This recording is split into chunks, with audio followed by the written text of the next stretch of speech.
of general circulation within the city, advertising the city commission's review of an application to amend and expand the designated outdoor refreshment area, DORA.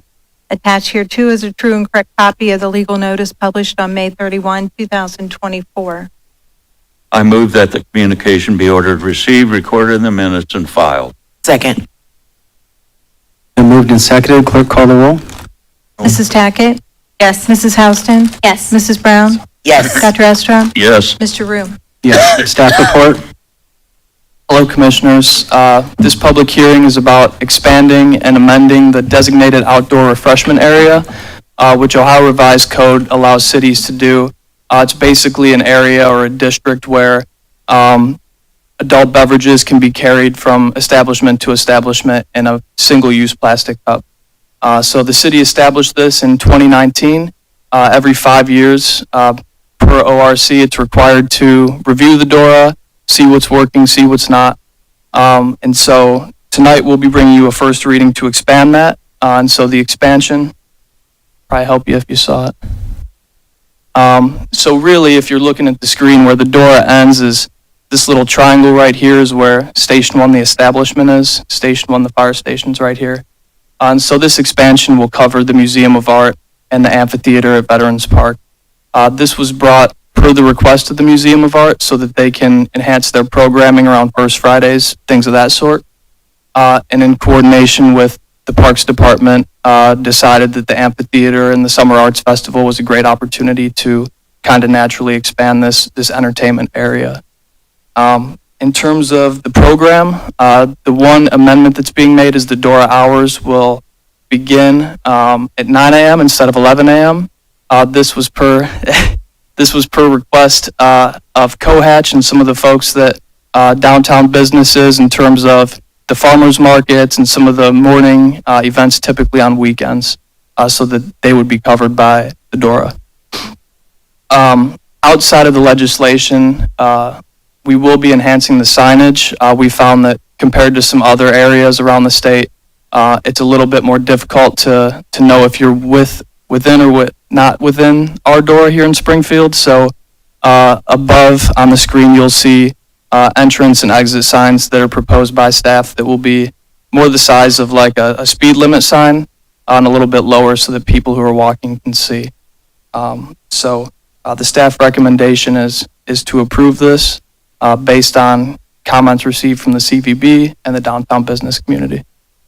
Thank you. Other comments from commissioners? Dr. Estrop. Yes, I'm very pleased to see two things. Certainly the recycling bins out now in the city so that we can avoid putting more trash in our landfill. And I'm also pleased to see the signage change. The signs are hard to see, and as I have been in other communities, frankly, have done a better job. So certainly both of those are things I want to commend you for. Are there comments from the public on this hearing only? Okay, hearing none. A motion to adjourn this hearing. So moved. Second. Clerk, call the roll. Dr. Estra? Yes. Mrs. Tackett? Yes. Mrs. Houston? Yes. Mrs. Brown? Yes. Mr. Rue? Yes. The public hearing scheduled for 6:50 is called to order. Clerk, call the roll. Mrs. Brown? Here. Dr. Estra? Here. Mrs. Houston? Here. Mrs. Tackett? Here. Mr. Rue? Here. Has proper legal notice been given of this hearing? Notice of a public hearing was published in the Springfield News-Sun as newspaper of general circulation within the city, advertising the City Commission's review and discussion of the 2025 tax budget. Attached here too is a true and correct copy of the legal notice published on May 26, 2024. I move that the communication be ordered received, recorded in the minutes, and filed. So moved. It's been moved and seconded. Clerk, call the roll. Mrs. Tackett? Yes. Mrs. Houston? Yes. Mrs. Brown? Yes. Dr. Estrop? Yes. Mr. Rue? Yes. Staff report. Mic sounded a little better this time. Good evening, Commissioners. Tonight is the kickoff of our 2025 budget. That starts with the tax budget, which is what I am presenting on tonight, which is our revenue budget. It's working. All right, so before we hop into the tax budget, just want to go over our annual budget timeline. In May, we start working on preparing the tax budget or the revenue estimate that I'm presenting to you tonight. And later you will vote on adopting that tax budget. We are required to adopt that annually by July 15th by Ohio Revised Code. So that is why we are talking revenues for 2025 in May and June. And here talking tax budget, this is prepared by our treasurer and assistant finance director, Adam Lip and Nikki Weber. So I am presenting this information, but they have put a lot of work into estimating these revenues. In August, the departments submit their operating and capital budget, which we refer to as an appropriations or expenditures budget.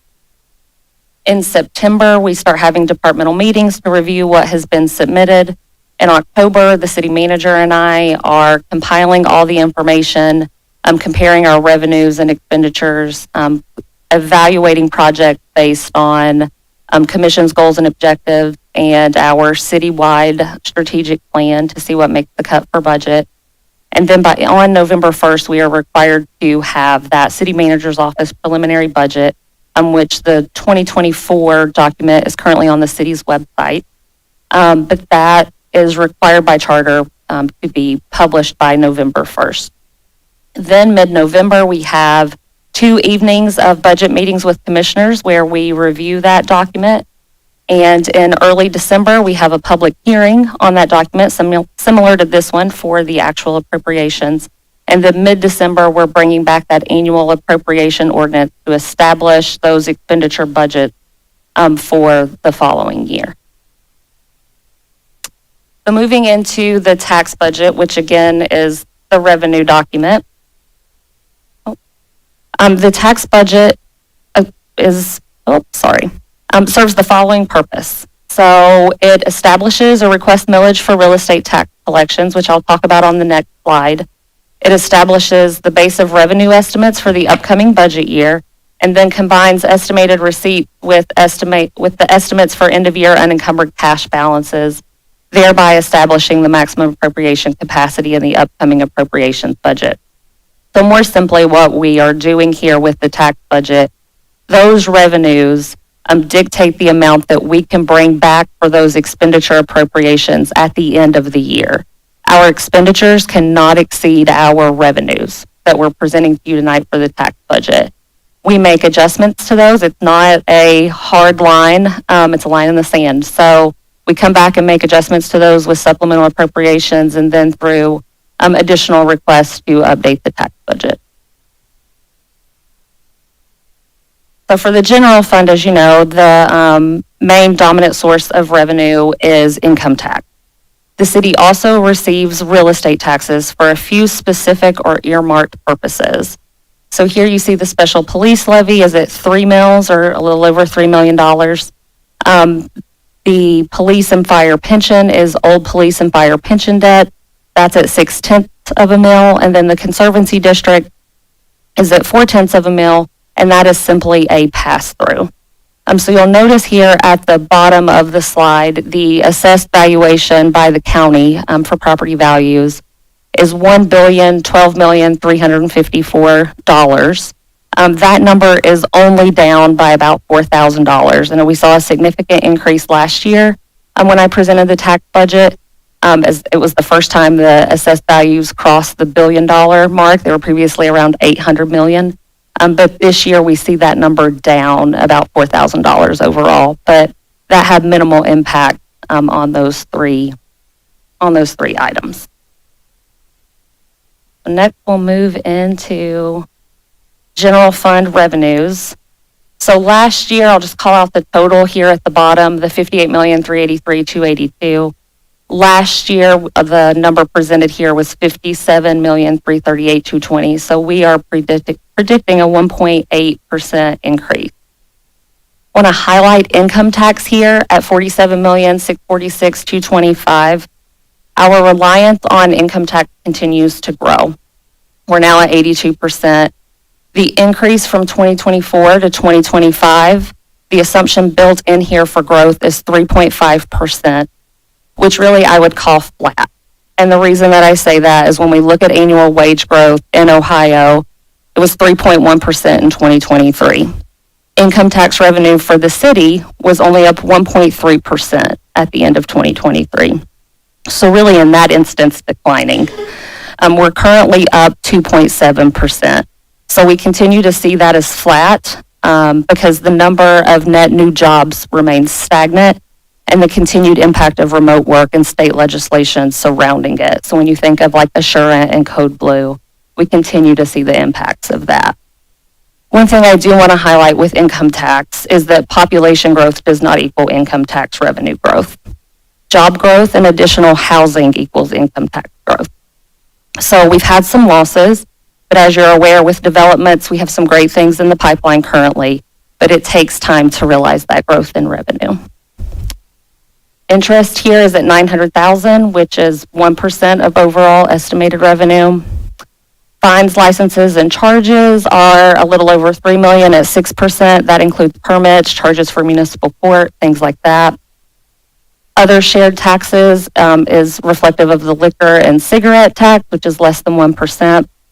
Another thing to highlight in general fund revenues, which in part is why that overall share of income tax for general fund revenue is up, is the local government fund. So at its highest, combined with the estate tax, that number previously was over $5 million.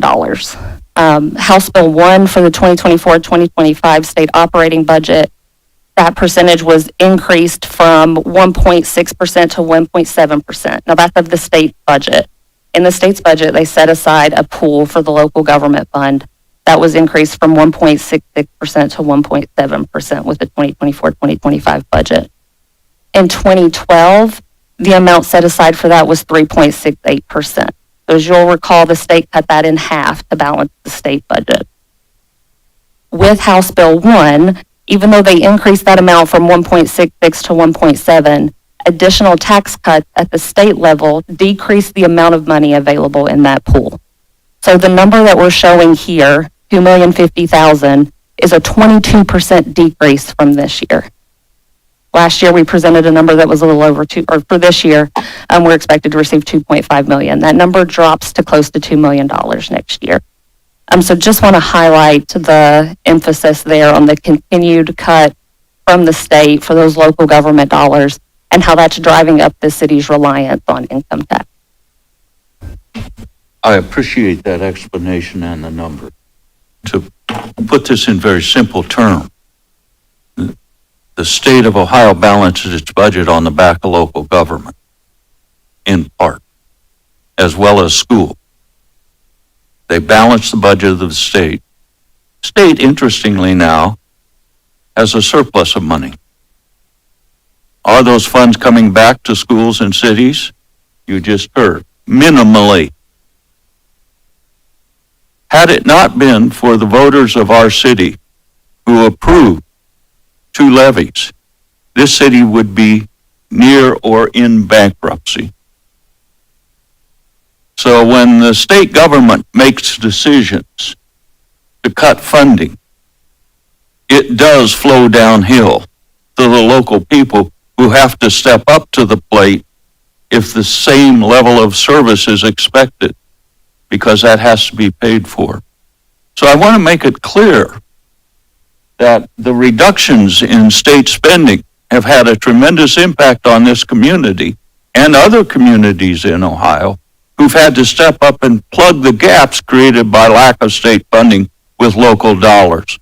And thank you to the people of Springfield for recognizing the need. We would be in terrible shape today if you had not recognized the need and stepped forward. Thank you. Thank you, Dr. Estrop. So moving on, all other consist of a little over $4.4 million, and that includes reimbursements from other funds back to the general fund for some administrative services that those departments provide to other funds. So here you can thank water, sewer, some of the grant funds that we receive that reimburse the work provided from the administrative side of the general fund. One of the other things, again, going back to this $58.3 million, is our total estimated revenues for the general fund in 2025.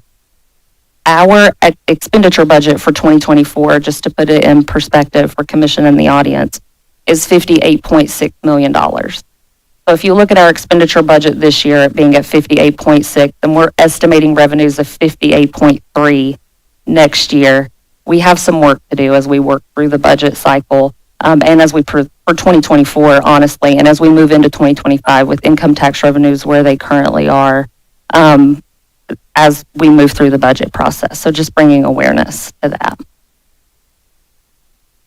So as you've already seen on the real estate taxes slide, the special police levy includes the property tax amount along with the subsidy from the general fund at close to $3.1 million. The utility funds at $33.1 million includes charges for services for water, sewer, and stormwater. The street fund is a little over $4.2 million, and that includes gasoline tax mainly. The permanent improvement fund, which includes 10% of every income tax dollar. The other 90% goes directly into the general fund, along with the subsidy transfer from the city's general fund as we continue to make those needed capital improvements, is at a little over $8.3 million. CDBG, which is being an entitlement community, we receive that allotment annually from HUD. We estimate that to be a little right at $2 million. And then the general fund, as I've already said, is projected at $58,383,282. The total for major operating funds there at the bottom of the slide is close to $128 million. That is compared to $110 million that was presented in the 2024 tax budget.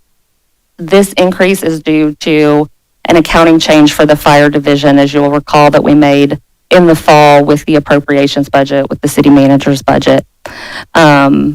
Last year, we worked on the preliminary budget presented in November, and we moved the fire division budget from the general fund to the fire division service enhancement fund.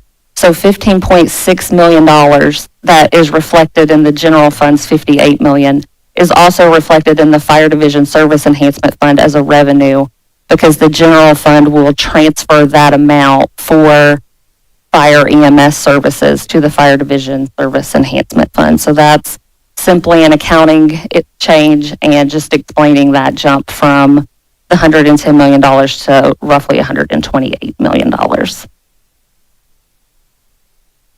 So we'll move on to the next slide, which you've heard me talk a lot about, is the reliance on income tax. And as you see, for 2025, we're up close to 82%.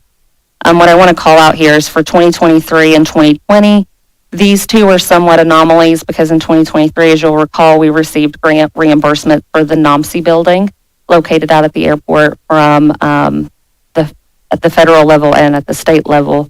And so those were reimbursements that were processed back to the general fund in some instances. And then in 2020, we received CARES Act funding from COVID for some public safety salaries. So that additional revenue is reflected there, which somewhat distorts that income tax overall percentage that we're relying on. And then I would somewhat reiterate what Dr. Estrop has already said. We're very grateful to the residents of Springfield for the renewal of the levy as it continues to support the city and the services we provide. And we would certainly be having a different conversation without that renewal. Right. So with that, we'll continue on in the 2025 budget process through the summer. We'll be back to you in the fall with the preliminary budget. And that concludes my presentation. If you have any questions. Thank you, Katie. Is there any comments from commission? From the audience on this hearing? Would you go ahead and go to the mic, Gary, please?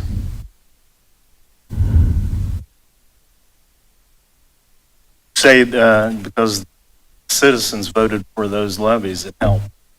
I've been telling you for months, the LLCs and the crap that's happened, and the money that is now parcels being bought out, 20 houses at a time, $1 million. People are making money moving into neighborhoods and don't care about the people that live there. And you could be making a lot of revenue off that. You just look at me and go, no, no, no. That's your, if that's what you just want to sit there and not solve problems, is why we do have recalls. And the law of three says 3 of you can rule everything because we had a 5 commission. It's a shame that you can't see the honesty of what I'm saying is truthful. And fines. We got people running red lights every 5 seconds. Up the fine to $200. Get revenue. You got it here. You got a lot of violators are violating it. I'm not saying be mean to the people, but I tell the people be honest and follow the laws. Thanks for your comment. Anybody else? Okay, clerk, call the roll. We have a, No, I'm sorry. thank you. So is there a motion to adjourn this hearing? So moved. Second. I'm sorry, you have a comment? Go ahead.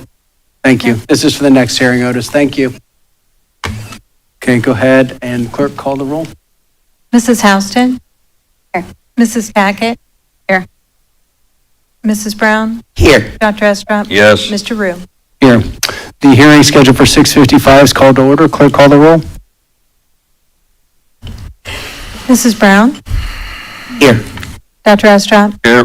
Mrs. Houston? Here. Mrs. Tackett? Here. Mr. Rue? Here. Has proper legal notice been given of this hearing? Notice of a public hearing for the purpose of considering the proposed vacation of the first alley west of Tibbetts Avenue from East Euclid Avenue north to the first east-west intersecting alley was published in the Springfield News-Sun, a newspaper of general circulation within the city. Attached hereto are true and correct copies of the legal notices published on May 26th and June 2nd, 2024. I move that the communication be ordered received, recorded in the minutes, and filed. Second. It's been moved and seconded. Clerk, call the roll. Mrs. Houston? Yes. Dr. Estrop? Yes. Mrs. Brown? Yes. Mrs. Tackett? Yes. Mr. Rue? Yes. Staff report. Good evening, Commissioners. The applicant wishes to vacate the alley as shown on the slide to make use of the alleyway. The alley is part of the East North Tibbetts Addition Subdivision plat. The adjacent lot at 512 East Euclid Avenue was purchased by the applicant/owner through Clark County Land Bank. Return reports from utility companies. Columbia Gas recommends approval. Columbia Gas has no known gas distribution facilities in the proposed alley vacation. AT&T recommends approval. AT&T has existing facilities within public way being vacated and requests that an easement for those facilities be included in the language of the ordinance vacating the public way. Ohio Edison recommends approval. Ohio Edison has existing overhead facilities within this alley. Easement and access rights must be secured and maintained if approved. Return reports from city staff state no objections and recommends approval of applicant's request to vacate the alley near 510 East Euclid Avenue. There is a note from staff to all present. The city cannot advise the applicant with legal matters pertaining to private property or request that an easement access be agreed upon with surrounding property owners. The vacated alley will be divided equally and deeded to adjoining property owners. Since utility company requires easement access, the vacated alley needs to remain accessible and cannot be blocked by new structures or fences. The applicant's request was recommended for approval by the city planning board. Thank you. Thank you. So it's, if you go back to this slide you had, so all the other, Sorry. the crossed out sections, those are vacated alleys already? Yeah. So this is the same situation, they're just asking to do the same thing that's around the neighborhood, is that right? That's correct. Okay. Other comments from commission? Dr. Estrop? Were there any complaints between the planning board hearing and now? No, the only thing that we had was concerns, just our questions on where the alley was located, but that was it. Very good. Thank you. Thank you. Other comments from the audience on this hearing only? Hearing none. Is there a motion to adjourn this hearing? So moved. Second. Moved and seconded. Clerk, call the roll. Mrs. Tackett? Yes. Mrs. Houston? Yes. Dr. Estrop? Yes. Mrs. Brown? Yes. Mr. Rue? Yes. Thank you. The formal meeting of the city commission is called to order. Clerk, call the roll. Mrs. Brown? Here. Dr. Estrop? Here. Mrs. Houston? Here. Mrs. Tackett? Here. Mr. Rue? Here. Please stand for the invocation and the pledge. Our God, we come before you and we just ask for peace in this city. We ask that you would help us govern with integrity and wisdom. In your name, amen. Allegiance to the flag.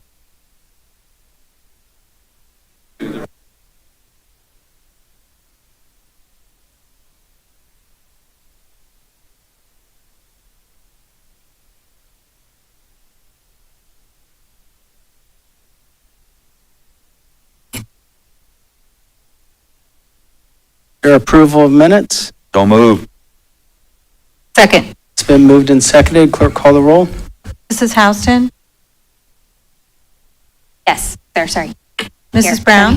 Yes. Mrs. Tackett? Yes. Dr. Estrad? Yes. Mr. Rue? Yes. We are going to have first readings by title only. Following that, there's a time of comment or first readings only. Go ahead, proceed, clerk, please. Vacating the first alley west of Tibbetts Avenue from East Euclid Avenue north to the first east-west intersecting alley. Expanding and amending the designated outdoor refreshment area and establishing requirements to ensure public health and safety within such area. Authorizing the city manager to enter into a purchase agreement with Fem Yogipreneur LLC for the sale of certain real property located at 1841 Clifton Avenue. Authorizing the city manager to enter into a purchase agreement with the Hen and Pick Company for the sale of certain real property located at 1401, 1411 Selma Road. Authorizing the city manager to enter into amendment number 2 to the lease with Alligator Air LLC, now known as TLA Real Estate Holdings LLC. Authorizing the city manager to enter into a development incentive agreement, single-family residential development, with Northridge United Methodist Church to provide for water services to real property outside the city limits.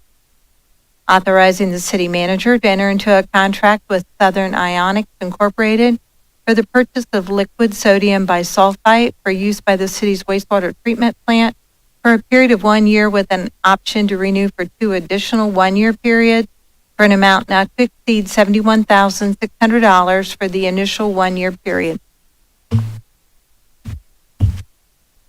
Is there any comments from commission on first readings? Before we do that, Dr. Estrad, Mr. Heck, do you have anything you want to add or an explanation for first reading? Yeah, I'll just call out 2 specific items. The 2 are the purchase agreements that you see on here, 170-24 and 171-24. So the first one is 1841 Clifton Avenue.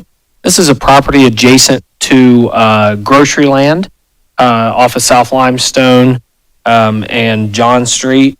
This is a property that the city had purchased to work on the revitalization of this existing area. And so I'm excited that we're able to find an already existing business owner that has an established business in our community, look to expand not only the business that she's currently operating, but also working towards adding a mixed-use development of other commercial development with some residential to it on that site as we continue to enhance the South Limestone corridor.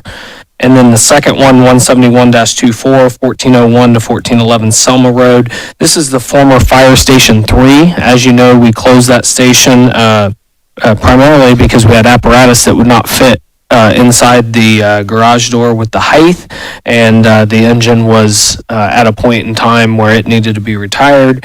And so this station, being able to sell that, and again to another local business that is looking at expanding their opportunities and expanding their business in this location at Selma Road. So excited for those 2 projects to move forward. Thank you.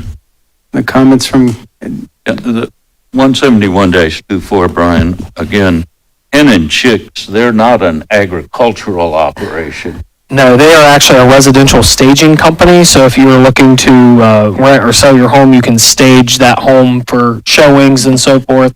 And so they will establish kind of their operations there at the former Selma Road Fire Station. Very good, thank you. Can you give an explanation of the 172, please? Yes, 172-24, authorizing the amendment to the lease with Alligator Air, now known as TLA Real Estate Holdings. This is out at the airport, and so this is a facility that Alli Air operated out of, and so just updating the same owner, but just a change in his holdings. So it's the same owner that owns that, just no longer under that Alley Air name, under that TLA Real Estate Holdings. Thank you. Is there comments from the audience on first readings only? Okay. Hearing none, we'll go on to second readings.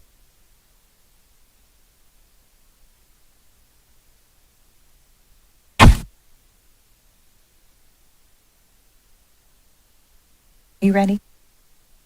Confirming and approving the acceptance of a firefighter exposure to environmental elements grant in an amount up to $10,335 from the Ohio Bureau of Workers' Compensation to be used for the purchase of 106 pairs of firecraft structural firefighting gloves for use by the fire division.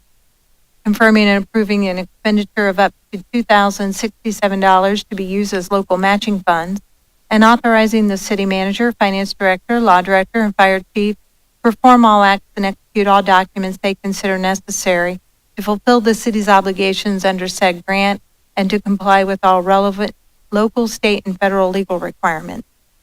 So moved. Second. It's been moved and seconded. Are there comments from commissioners? Are there comments from the audience? Clerk, call the roll. Mrs. Brown? Yes. Mrs. Houston? Yes. Mrs. Tackett? Yes. Dr. Estrop? Yes. Mr. Rue? Yes.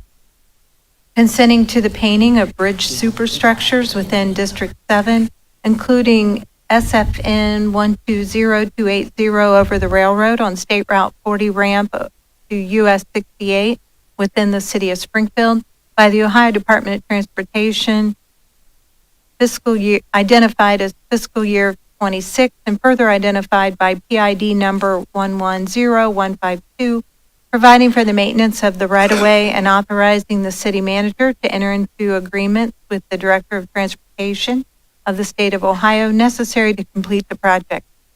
So moved. Second. Been moved and seconded. Are there comments from commissioners? From the audience? Clerk, call the roll. Mrs. Tackett? Yes. Dr. Estrop? Yes. Mrs. Brown?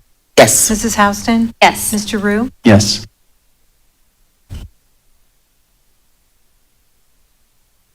Scroll down. Authorizing the city manager to submit an application for financial assistance and accept a grant from the state of Ohio, Ohio Public Works Commission to obtain funding in an amount up to $731,402 for the CLA Springfield Miscellaneous Resurfacing fiscal year 26, PID number 118635, and authorizing the city manager, law director, finance director, and city engineer to do all things they consider necessary for the submission of the application for financial assistance and acceptance of the grant. So moved. Second. It's been moved and seconded. Are there comments from commissioners? From the audience? Clerk, call the roll. Dr. Estrop? Yes. Mrs. Houston? Yes. Mrs. Brown? Yes. Mrs. Tackett? Yes. Mr. Rue? Yes. Authorizing the city manager to enter into amendment number 3 to the agreement with App Architecture LLC for the design of 3 new fire stations to decrease the agreement for an amount not to exceed $262,476.06 for a total amount not to exceed $629,149.94. So moved. Second. Been moved and seconded. Are there comments from commissioners? Dr. Estrop? Yeah, I'd like to hear about this rather substantial decrease. Yes, Commission. So as you know, we entered into an agreement with App. One, they designed the South Limestone. That was a separate contract. Under this one, they had for 3 fire stations, and at this point in time, we're only going to be able to move forward with 2 of those additional fire stations, which led to an overall decrease. Very good. Thank you. Other comments from the audience? Clerk, call the roll. Mrs. Houston? Yes. Mrs. Tackett? Yes. Dr. Estrop? Yes. Mrs. Brown? Yes. Mr. Rue? Yes. We'll be moving into emergency ordinances which require 4 votes for passage, a supermajority. Proceed. Confirming purchases and the obtaining of services for the city and providing for payments therefore and declaring an emergency therein. So moved. Second. It's been moved and seconded. Are there comments from commissioners? We have a description of the purchases.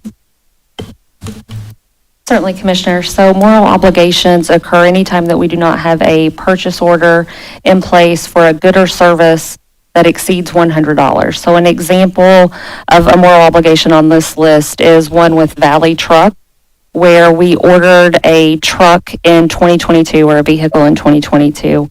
We finally received that vehicle and the pricing had increased once we received the vehicle. So the PO had not been adjusted, so we're bringing that forth as a moral obligation since that amount exceeded $100.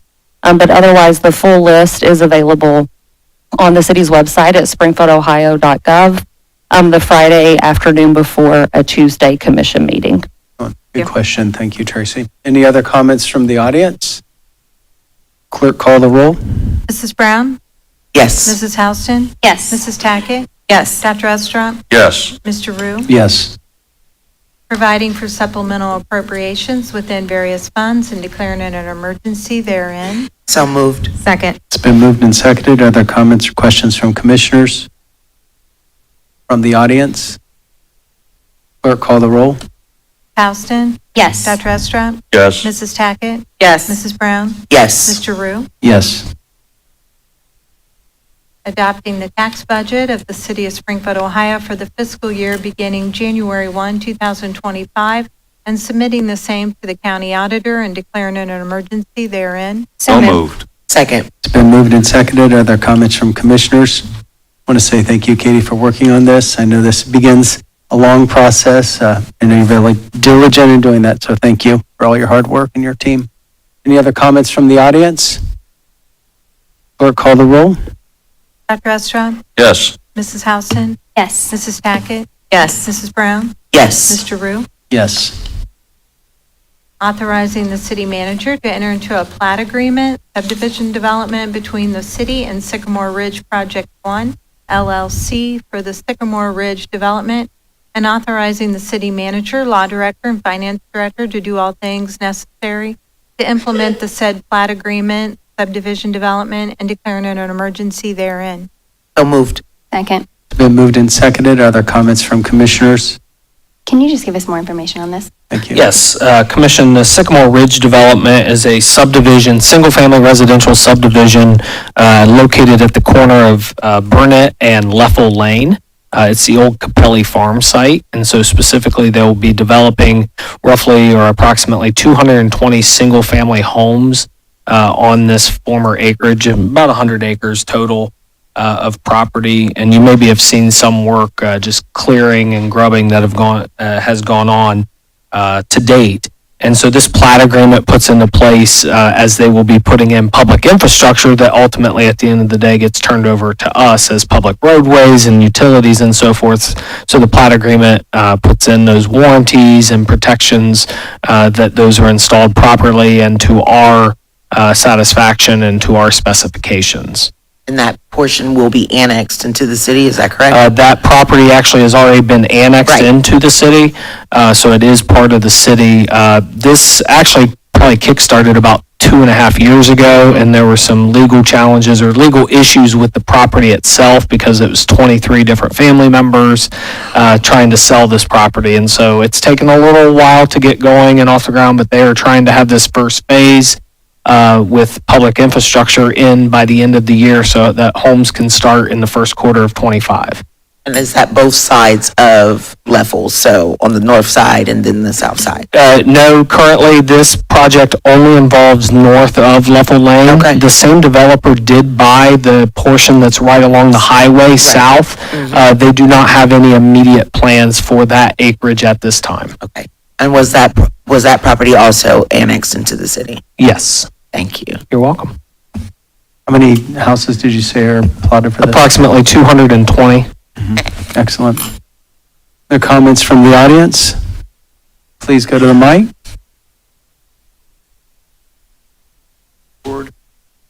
I was looking at that today because I didn't know what that Sycamore project, but I've said to this commission several times, I don't agree with the money you give away to wealthy people that don't need it when we have poor people in poor areas that we need that tax incentive finance that you gave them. You realize now the article that the paper put in said there's going to be 258 houses. A property like that is going to bring 10 million just on the value of the lots. After they're improved, and I've improved a lot, and you can make good money on that. And then they're going to make money on the building end of it. And of course, and they only paid $470,000 for the 50 acre and $143,000 for 20 acre. There's a lot of money you let go by agreeing to those kind of things, and then you did it up here on Fountain, you did it over here across from the brewery. You just keep on doing it, and then cry that if we didn't have that thing or that levy passed, we'd be bankrupt. That doesn't make logical sense. That you can't take advantage of money that this kind of professional, but not really, just have a brain cells that work. Just let it go. May I respond? We need that tax money. Don't give it away. Those guys are already rich. Mercy Health is very wealthy, and you didn't ask for a dime out of them. Negotiate like you're negotiating for the city of Springfield's poorer people that can't afford it. You guys live up in nice houses on Fountain. We have people that live in nice condos north, but look at the rest of the house. Hear about them too. Because you wouldn't let what happened to me with a former official happen next to your 6,000 square foot Rob house on Fountain or Ardmore or the other houses, Audubon. You know, I wasn't born yet. May I respond? My pleasure. The simple fact is, these additional houses, as Finance Director pointed out, bring people to our community who will add to our income tax base, who will add to jobs, who will have an opportunity. And by the way, the benefits afforded them are the benefits afforded to virtually everyone in this community, north, south, east, and west. North, south, east, and west all have the same opportunity to take advantages of the tax incentives that this commission has provided, including you. If you want to build in this community, if you want to engage in major remodeling in this community, you will have tax incentives to inspire you to do that. Everyone has access to that availability of tax abatement. All you have to do is apply. It's very simple. So, for you to say that we have not done anything to incentivize housing in the sections of town that would benefit from more housing is not accurate. We have done everything we can to incentivize housing in this community, and we needed to because we're very short on housing, and it's driving up housing prices. So I want to say very clearly, the abatements that are available to people who will be living in houses that are newly constructed are available to anyone who builds a house anywhere in this community south of Home Road. It's available to anyone who builds in this community a house south of Home Road. Thank you. And when a new developer comes to town, wants to develop, a private person owns a property, they want to sell it to a developer, they're asking for the same incentives they would ask in any other community, and the same commissions in those municipalities are faced with these same decisions and make them if they want to see growth in their community. That's just a statement I want to make. We'll go ahead to the next speaker, please. State your name and address for the record. Hi, Aurora Lemko, 1420 Sunset Avenue. Thank you. In the city. I am one of the people who was involved in the lengthy litigation over the property that is now known as Sycamore Ridge 1 at the northwest corner of Burnett Road and Leffel Lane. The original approach from the owner, some of the owners of the property, which was held in a partnership, was done by 9 people out of 24. And they signed a contract with DDC and Cap 5 construction. During COVID, when you couldn't get in downtown here to even pay your water bill. You remember those times. And that's when this whole process started. It wasn't until 2 years later that a title search was performed, and DDC Cap 5 discovered that the people who signed the contract were not all of the owners. It wasn't until title search people came to our doors individually, the rest of us, that we found out that such a deal had even been inked, which caused me to investigate it. And I came to talk to Dr. Estrop before, and I'll basically review for you what I discovered in the research. Turns out that the primary people of DDC and Cap 5, which were listed through the state of Florida who have very lax rules, the primary people were the same people from DDC and Cap 5 construction. When you went on the Secretary of State website page in Florida, where they had to say whether they were foreign or domestic, they were foreign, although they did list their office in Dayton, Ohio. I personally liked owning part of that farm. I liked for years the family legacy of helping to truly feed America.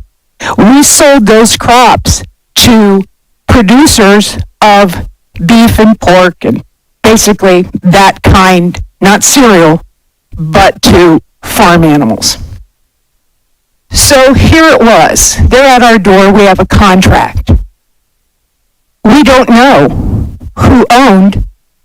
who these foreign investors were, which caused more research. In the process, I found out that it was stated in a city commission meeting that we will have new housing, which led me to the 2004 Supreme Court decision known as KELO, K-E-L-O, which was upheld, where a private property owner did not want to sell their home to a private developer. It used to be that under eminent domain, if the local jurisdiction needed your property for a city, a road, a bridge, a fire station, a hospital, whatever, then under eminent domain as it used to be, you would be compensated for your property, but you would have to leave. The KELO decision changed all that. It broadened that to the point that even a private developer, in pursuit of something that a local body jurisdiction says that they want to pursue for the public good, can take your property. And this is what I'm here to tell you tonight. And the rest of us drug our feet as long as possible legally until they had to force it upon us to take that land. Okay. So thank you for your comments. I'll let you go beyond the 3 minutes. We wanted to hear you, but thank you. Mark? Yeah, Mark Sanders, Snyder Domer Road, Springfield, Ohio. One thing I don't think Mr. Estrop and others are considering is the impact that's going to be to Shawnee High School. You're going to have hundreds of more students, and they get $0 more. You've expanded your footprint. There's no extra money for services, emergency, fire. So, Mr. Estrop, you can expound the benefits of this all you want. You're adding bodies, but you're not adding benefit, and there's a difference. So you've got a school that's already been rebuilt, that they've already busted out the seams, that they're going to receive. If you have 258 houses, let's just say half of them have kids, 125 more kids, and I probably want 20 to a classroom. That's 6 more teachers, 6 more classrooms they don't have room for. You need to think about this too. As former superintendent of a school district, I can assure you that negotiations are underway between the developer and the Shawnee School District. I can assure you it's Now, not because I'm excuse me. Let's just have one comment at a time and then All we'll be right. done, okay? The last time Shawnee went to the table, they left $21 million on the table over 30 years.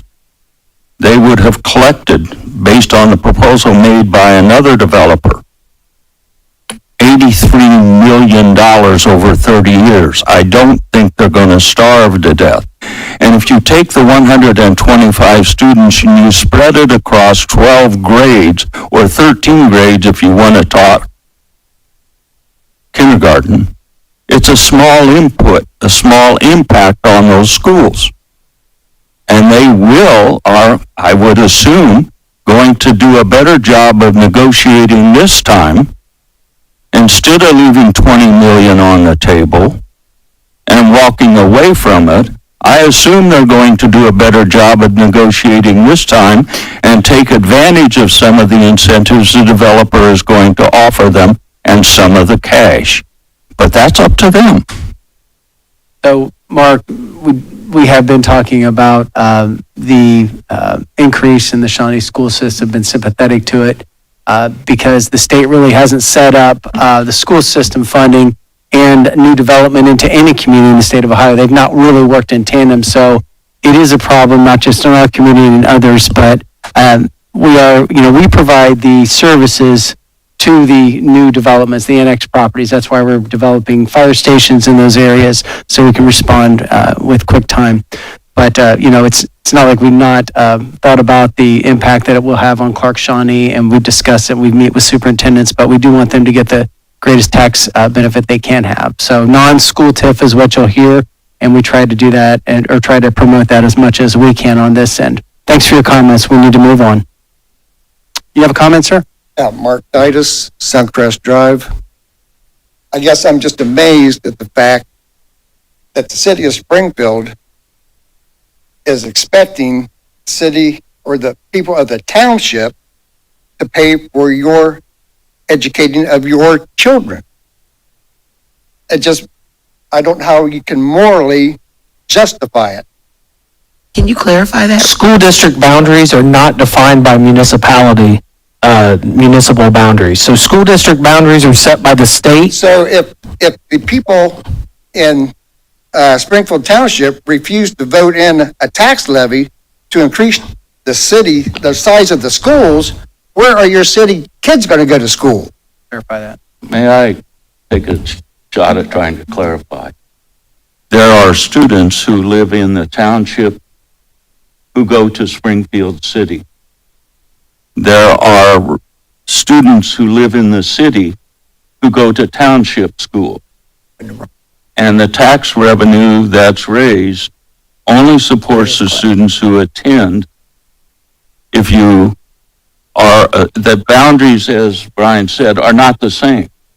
The Springfield City School District boundaries are different than the city of Springfield's boundary. So you have kids in the city who by residency go to Park Shawnee and go to Northeastern and go to Northwestern. And you have some people outside the city who, in fact, the children go to Springfield City. That's all determined by state law. Those boundaries are set solid. The numbers you're talking are way out of hand. There's no comparison to the numbers you're talking with the developments that you're talking about. Because you're not just talking about Sycamore, you're also talking about Chakers Acres out there on West National Road. How many kids are going to go to Clark Shawnee from there? You're not going to get anybody in that school district to enlarge that school. Nobody. Not as long as you're doing it this way. It's what we're required to do by state law. Yeah. Hey, sir, sir, thank you. No other comments from the audience? Clerk, call the roll. Mrs. Brown? Yes. Dr. Estrop? Yes. Mrs. Houston? Yes. Mrs. Tackett? Yes. Mr. Rue? Yes. Authorizing the city manager to enter into a contract for a roofing project at the former Downs U.S. Army Reserve Center with DORA for an amount not to exceed $282,491.15 through the TIP Purchasing Cooperative in accordance with the provisions of Section 9.48 of the Ohio Revised Code and declaring it an emergency therein. So moved. Second. It's been moved and seconded. Other comments from commissioners from the audience? Go ahead. This is a roof that we are putting on one of our Thank you. facilities. This is to Mr. Titus, is that your name over Sir, there? ma'am, this is not happened. Oh, Would you sit down, please? It was about the No, you cannot ask jurisdictions. questions in the audience. You only direct them to the commissioner, myself. I will. On this topic, though, we've already passed the previous topic. I know. Okay, so And go the ahead. comments are open for, They're not open right now. We're just talking about this particular topic only. which is? A roof. We're voting on for a building. That's what we're talking about right now. So when I ask for comments from the audience, we're only talking about 176.24. Thank you. Thank you. Is there any other comments from the audience on the roof that we're getting ready to vote on? Okay, clerk, call the roll. Mrs. Tackett? Yes. Mrs. Houston? Yes. Dr. Estrop? Yes. Mrs. Brown? Yes. Mr. Rue? Yes, before you go on, so your comments can be made in open comments at the end of the meeting. Okay, go ahead, Jill. Authorizing the city manager to enter into a contract with OMAC Hauling Incorporated, doing business as Board and Secure LLC for Board and Secure services as needed by the city for an amount not to exceed $50,000 for 1 year with the option to renew for one additional 1-year period and declaring it an emergency therein. So moved. Second. It's been moved and seconded. Are there comments from commissioners from the audience?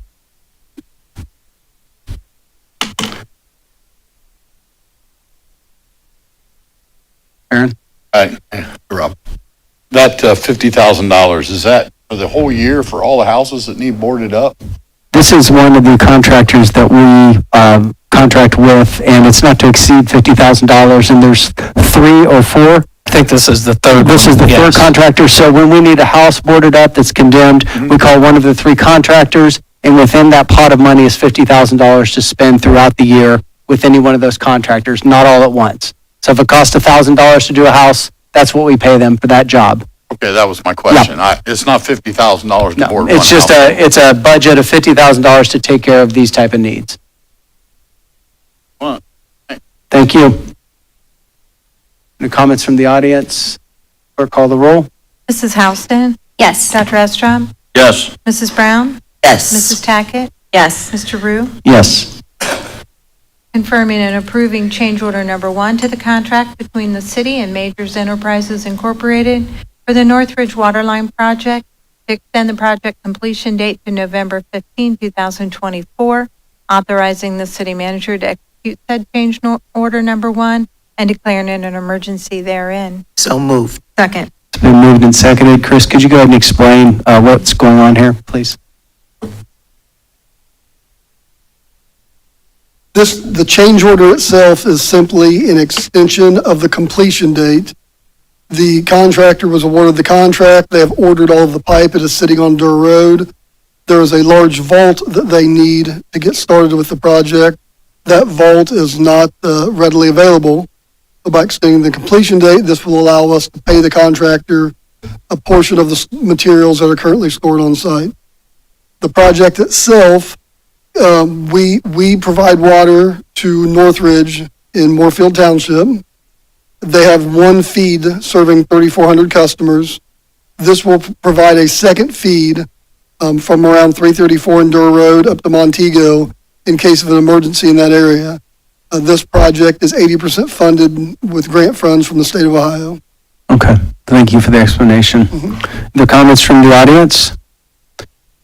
Clerk, call the roll. Dr. Estrop? Yes. Mrs. Houston? Yes. Mrs. Tackett? Yes. Mrs. Brown? Yes. Mr. Rue? Yes. Confirming and approving change order number 2 to the contract between the city and Majors Enterprises Incorporated for the Northern Avenue Utility Upgrade Project to increase the contract in an amount not to exceed $269,977.65 for a total amount not to exceed $4,761,209.65, authorizing the city manager to execute said change order number 2 and declaring it an emergency therein. So moved. Second. Been moved and seconded. Other comments from commissioners? Sure, I just wanted to question the increase. Yes. Chris, would you like to provide that explanation? This increase is due to the fact that as they have been excavating the existing sewer, put in the new one, the subsurface conditions have been less than ideal, and the roadway continues to collapse and cave in. So they've had to bring in more stable material, build everything back up. It basically is going to turn it into a roadway reconstruction when it's said and done. Thank you. Thank you. The comments from the audience? Clerk, call the roll. Mrs. Tackett? Yes. Dr. Estrop? Yes. Mrs. Houston? Yes. Mrs. Brown? Yes. Mr. Rue? Yes. Authorizing the exercise of the city's option to renew the contract for the demolition services with Tony Smith doing business as Tony Smith Wrecking and Trucking for an amount not to exceed $400,000, confirming and approving related expenditures incurred from June 1, 2024 to the passage of this ordinance and declaring it an emergency therein. So moved. Second. Been moved and seconded. Other comments from commissioners from the audience? Gary, go to the mic. That 400,000 represent, because I've looked at all the houses that have to be torn down that have been boarded up. So where's this coming from? Because if you have 100 or 200 houses a year and you just paid, from the land bank, that's 400,000, something like that. It's very expensive here in these houses. So what this 400 mean compared to what's being regularly torn down, costing the taxpayers? We have Chrissy, or I'll ask Steve Thompson if he wants to speak to our annual demolition program. Yes, so this is the renewal of our annual demolition program. This is separate from the land bank agreement we had recently. This is just a 1-year renewal option with Tony Smith Wrecking for our normal repair and demolish program. What property? So these are various properties throughout the community that need, if they're boarded up, they have red X's on them, there's a chance they could be on a demo list. Yeah, potentially. Yeah, we look at the ones that are structurally unsound that pose a threat to human health and safety, and those are the ones we prioritize, and that's, we'll use this money to tear those houses down. Again, this is a budgeted amount going towards any demos that we have in the community, correct? Correct. Is the demo list published anywhere? We don't have a demo list per se. We have structures we've issued orders for, either to repair, demolish. As those orders expire and the owners do not make repairs, that's when we proceed with the actual demolition process of title search, asbestos abatement, getting them cleaned out, and then finally getting them to Tony Smith. Sure, But if anyone has any questions, Yes. they can give us a call at 937-324-7385, and we can check on the property you have a question about. Even if it's not at that stage, we can let you know what is going on with And it. keep in mind, these are properties that have been left as a burden to the city and the taxpayers, to be honest. They've been uncared for. Sometimes, back taxes, right? So this is just a burden that's been put on taxpayers to care for. Dr. Estrop? Yes, Steve, roughly, ballpark, how many typical single-family homes would 400,000 result, how many homes would 400,000 demolish? Sure. So typically, the average demolition is about $10,000 all in. So we're looking at about 40 houses with this money. Now, that depends on a lot of factors, but that's about the average. Very good, thank you. Clerk, call the roll. Mrs. Houston? Yes. Mrs. Tackett? Yes. Dr. Estrop? Yes. Mrs. Brown? Yes. Mr. Rue? Yes. New items? Yes, there were 4 new items added to the agenda.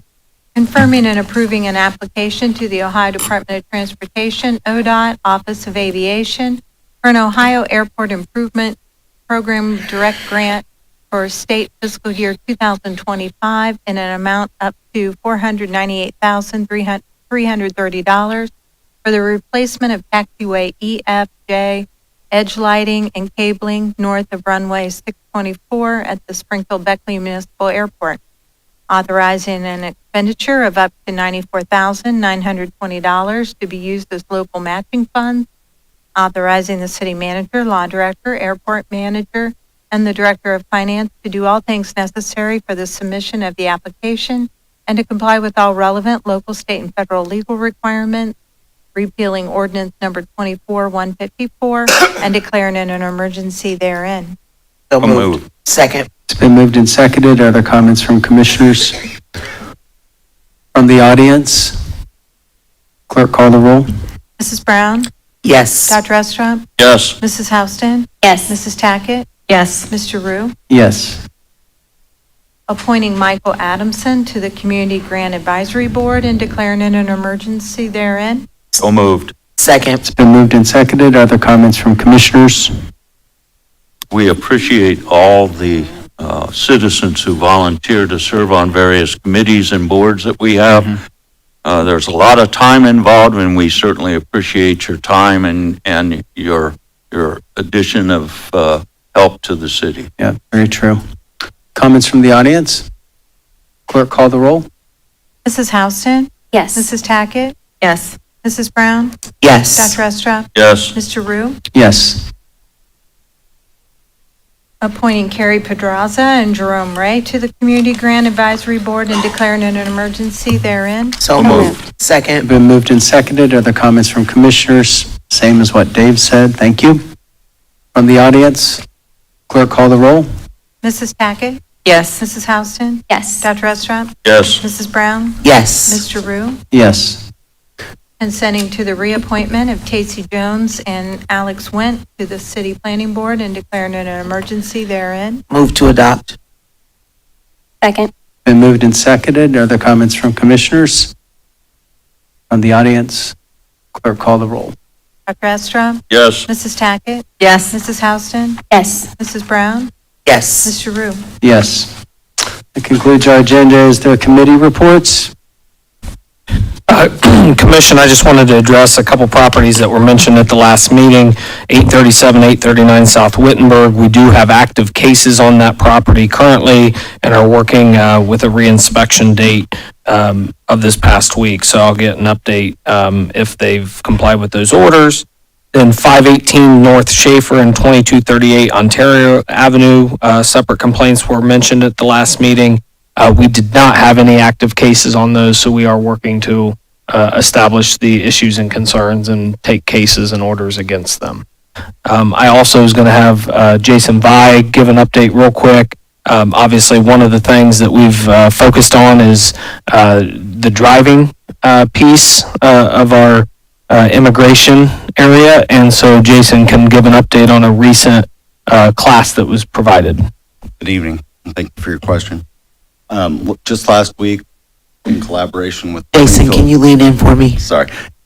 Just last week, in collaboration with the Springfield City Schools and St. Vincent de Paul, we hosted an adult driving seminar. The material for the course was provided by the state, but our partners through that collaboration have provided translation services. And pleased to share that we had double the attendance we've had at previous seminars, and hope that will continue. Thank you. I have a statement to read in my comments as we move on. Many of you may or may not have seen recent articles in the newspaper concerning the Clark County Combined Dispatch. And as we are the biggest client to the Combined Dispatch, it actually would not have been possible to combine without the city's participation. So the following statement aims to communicate the city's commitment to resolving issues within Clark County Combined Dispatch while highlighting the importance of the system and challenges currently being faced. As mayor, I speak on behalf of our commission, and we are in complete agreement with the following statement. We are committed to ensuring the safety and efficiency of our public safety operations. It is imperative that our first responders are supported by the most reliable and effective tools available. That's why our over $1 million annual contract with Clark County for the combined dispatch system is so critical. The contract includes vital components such as computer-aided dispatch, known as CAD system. The Flex system and records management system provided by a reputable vendor Motorola within the technical environment managed by Citrix. However, the city faces ongoing challenges with this arrangement. Despite understanding from the outset that our city's demand would nearly exceed the rest of the county by tenfold. We have encountered significant operational issues. Our dispatch center, funded by Clark County and commanded by the Sheriff's Department, employs dedicated professionals who strive to maintain the highest safety standards. Yet they are hindered by a system that is not fully being utilized. Our officials estimate that the CAD has operated at less than 50% of its capability, affecting how our police and fire and EMS personnel respond to emergencies. Moreover, the decision by the county to employ Citrix was not recommended by Motorola and has led to slow information sharing and difficulties in data handling. The recent system crash following an update severely compromised our dispatch capabilities, affecting the level of service at the time when efficiency is most needed. The city has repeatedly voiced concerns, particularly regarding records management. It is essential that our safety personnel has access to necessary information before they respond on calls. In response to the recent issues, the crash, the county did prioritize repairs to the Citrix environment, spending many hours and resources. However, the concerns about the overall service quality still remain. Moving forward, we will continue to closely work with county officials to address these issues. We are also evaluating the withholding of our next payment due in July by placing it into an escrow fund until our concerns are fully resolved to ensure that the first responders can perform their duties effectively and safely. Thank you. Thank you, Mayor Rue. You're welcome. So, it's super important. Thank you. Is there other comments from commissioners? Yes, I just wanted to share. I brought flyers because I know these are floating around on social media, but we talk about not everybody's on social media and getting the information. So there's cooling center flyers right over here by Otis and then over here by Jason. So on both ends, you have a list of the cooling flyers. Thanks, Diane.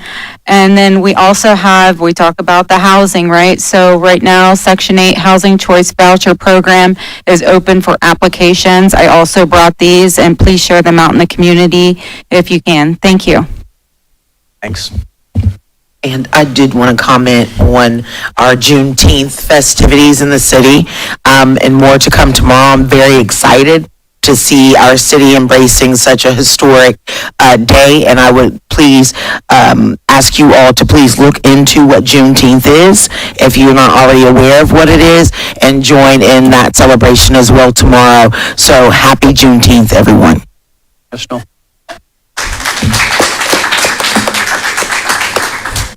Okay, if there's no other comments from commissioners, I have several cards to listen to. You have 3 minutes. We want to hear from you. That's why we even have this opportunity. If you do not have a card, you will not be called on. So please, if I think there's cards available at the stand. If not, our clerk has some. We're going to go ahead and begin with Barron. He's going to come to the mic and share 3 minutes of concerns.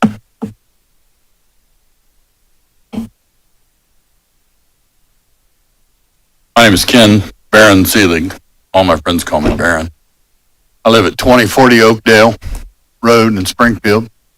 And you'll remember, Rob, a while back, I addressed the council and called the city. And I say I live at 2040 Oakdale Road. I have less property there now than I did the last time I was here. That's because I need gutters and sewers that work. I can't keep buying gravel because the city's not addressing the problem of my property washing away. And so I'm just down here to say, hey, I'm still here. I still need it. I don't know anything about let me see, I wrote it down here because I knew I wouldn't remember it. $33,000 for sewer, and I get billed every month for it. I promise you. There's 3 up there. None of them work. They were put in. I don't have a degree in it, but I've got 30-some years in construction business. Have your guys from the city come down and I'll show them exactly what's wrong. What's the address again? 2040 Oakdale Road. Okay. We'll look into it. They're building 4 $255,000 homes right across the street from me. I'm the only neighbor up there that I'm like, okay, cool. At least my property value is going up. Go by there, Rob. Drive up there and look at that. If I conducted business on my property like they're doing there, out in the street, it hadn't been mowed since they started. If I do that, I get a form from the city, and it's like, look, I mean, is it like a race to see how quick you can get me to sell and move? I like it here, man. You know if anybody's turned in the addresses that are complained about those addresses you're talking about? Complained to So the only reason, the way that the city can respond sometimes is if they're turned in, their addresses are turned in. Now, I'm hearing it tonight, so we'll look into that. No. Okay, now I'm talking about, well, who do I complain to about the gutters? Well, that would be our city department, our code enforcement, things like that we can look into. But you've already given us our address, we're definitely going to look into it. Again. We haven't missed an address, anything's come up here, we've looked into. Okay. Other than that. I like seeing you, but I'd like to get this fixed for you. Yeah, me too. Because it's getting crazy in the rainy season. Yeah. Thank you. Thank you. Sure, that's great. Diane Daniels, 3 minutes. Good evening, Diana Daniels, 40 Hedgley Road, Springfield, Ohio.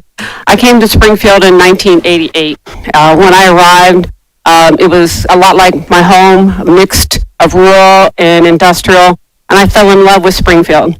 I began my career with Springfield City Schools in 1991 at Emerson. It was the best 12 years of my life. And I fell in love with biking. I always biked, and I found that I could really get outside of town very quickly. And then I found that Springfield was very, very conducive to having a bicycle culture. I've been riding my bike around Springfield since 1991, everywhere. And this is the very first year that you will not see me on my bike, ever, in the city of Springfield. Because I'm terrified of riding on the streets. I don't know what the drivers are going to do. It's never been like this. It's always been a little bit of the Wild West. I work at a bicycle shop, and for 20 years I fought for this end of town when people would come in and say, is it safe to ride through the south end of Springfield? And I would say to them, you know what? I live there. I work there. It's very safe. Can I say that now? No. No. Do not do it. You have to contend with four-wheelers and motorcycles. No. Absolutely not. This is a very poor reflection on a city that has a bike path and could be a hub. I'm not recommending it. Something needs to happen, and it has to happen. I'm not going to be the statistic. I'm not going to be the statistic. Because nothing will happen. It'll be just rushed under the carpet. Thanks, Diane. Melissa Skinner.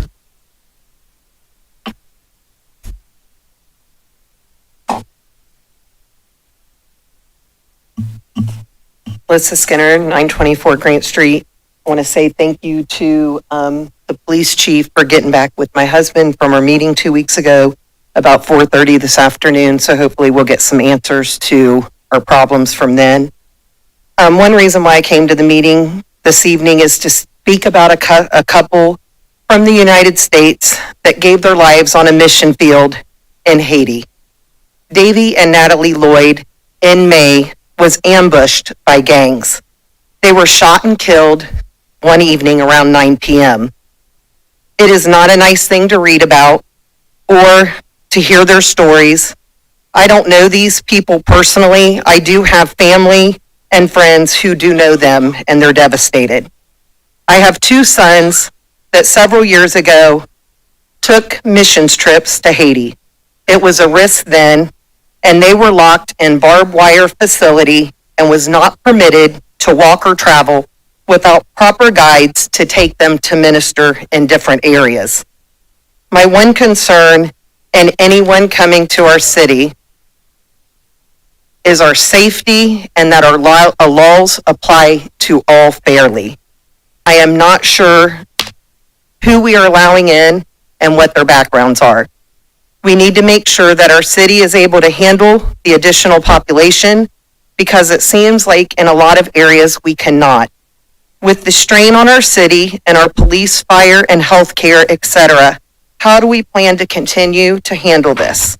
Have we or are we with the team that was set up, solving any problems that's been presented in the last meetings for the last several months, are we getting any answers? And I don't know a lot about a lot of the situations that's going on in our city and a lot of facts that a lot of people here, I feel like they know what's going on. I don't know what they're getting from our government, what they're not. But if we have a committee, I don't hear a lot of answers on what is being solved. And that's my concern on who we're allowing just to walk around our cities. And I read an article that was on Facebook that I believe was in the paper that a gentleman is sending money home to his wife and children. If my husband and I were in Haiti and it was terrible, my husband would have put my kids and myself to come to Springfield, Ohio, before he would have came and left me and my children behind. That's scary. And so if that's true, why would that man come to Springfield, Ohio and leave his wife and children behind? If I understood that correctly, my husband would have never done that. But are we, for the safety of our city here, that's my concern, is our safety as a population, no matter who you are, no matter what nationality you are, is our safety for our city. So this is, I hear your concern. I will just simply say, from what I've learned about immigrants, any immigrant coming to our community, the option to bring your entire family is just not an option at times. And sometimes the most desperate thing they can do and the most difficult decision is to leave family behind so they can go and make a way. So that's my understanding. So that's an answer to that. As far as what we can do, the beef really that a lot of you all have is with the federal government and their border policy. That is not putting the blame on anybody. That is what municipalities like ours, like Lima, and like other cities are seeing from an influx of immigrants coming into Ohio. So we have gone to DC. We have spoken with government agencies. What we can do is represent. We do not have the manpower or the authority to stand at the edge of town with border barricades and card everybody coming into town. But I will say this is not something that leaves any of the five of our minds. We want to make sure that all folks in our community are safe. This is why we continue to bring things up like dispatch, because the amount of calls that we are taking are more, and the amount of time it does take to be on a call can be longer than normal. So this is why we address these concerns. Representatives is what we are and what we're trying to do. I wish we could solve the problems and create a safe environment for everybody here as quickly as possible. And that is the desire of each one of the commissioners. So we do get complaints of things that we can't control. And as a mayor and a commissioner, it's very frustrating to not have an answer to the things that we just have no control over. Ms. Crystal, you have anything? Sure, I do. I think it is really important that we also are ensuring that we're not spreading falsehoods about certain populations, so that we are not, as someone said, it's going to get ugly. What does that mean? I just don't get it. So again, we can't stand at the end of Springfield and tell people to go home. We cannot round people up on buses and send them back to hell, as I also heard. So what can we do for the individuals that are here? And I do thank you for your empathy and you're trying to understand a situation instead of just saying the wildest, most random things about individuals. So thank you so much. Okay, I have a card for Justin Smith. Thank you, Justin. You have 3 minutes. If you'd move the microphone up to your, thank you. I think I'm speaking for a lot of people that I've talked to who have a lot of strong opinions on this matter, but can't speak up or are afraid to out of fear of losing their job or some other type of retribution. This immigration situation is a national disaster, and we are watching it greatly affect the city a lot of us have lived our whole lives in. Most people I talk with are very concerned with the direction the city is heading in. The rate at which we are watching the city become overwhelmed is unnerving. We are not only watching the added danger on the roads and the spike in houses and other structures being wrecked into, we are watching our hospital and other healthcare facilities being overwhelmed, our school system being overwhelmed, our welfare office being overwhelmed, our first responders being overwhelmed, et cetera, et cetera. And all we hear is the blame placed on the federal level, which I understand. But you guys are our elected officials here. You should know better than anybody the problems facing this city, and you should be taking these concerns up to the federal level, like I know you just mentioned. and not just when it relates to money, but you are representatives here. People in the city are suffering because of this influx, and all of us taxpayers are funding it. I've been combing through accident reports and finding a lot of wrecks caused by these individuals. Some have a license and insurance, and some don't. That's why it's so surprising at a time like this, where there's such a big issue in the city, that we still see no traffic enforcement. I can't tell you the last time I saw a police cruiser conducting a traffic stop in the city. But I get it. They are overwhelmed. That's clear to see. You can even hear it in their voices sometimes on the scanner. They're being ran ragged responding to these. I just hope the city has a plan to meet the demand created by this increase, because it's only going to get worse. And if it's tough to hire officers now, how hard do you think it will be as things progressively worsen here? And what happens when the officers you do have get burnt out and go elsewhere? It's going to be a real problem. Is the other question I have, is the city able to do anything for Springfield residents suffering at the hands of these new arrivals? The red carpet is being rolled out for them. How about some relief for citizens who face financial burdens placed on them at the hands of these individuals who are wreaking havoc on our roadways? So many of these people have to pay out of their pocket because the individual who caused the damage doesn't have insurance.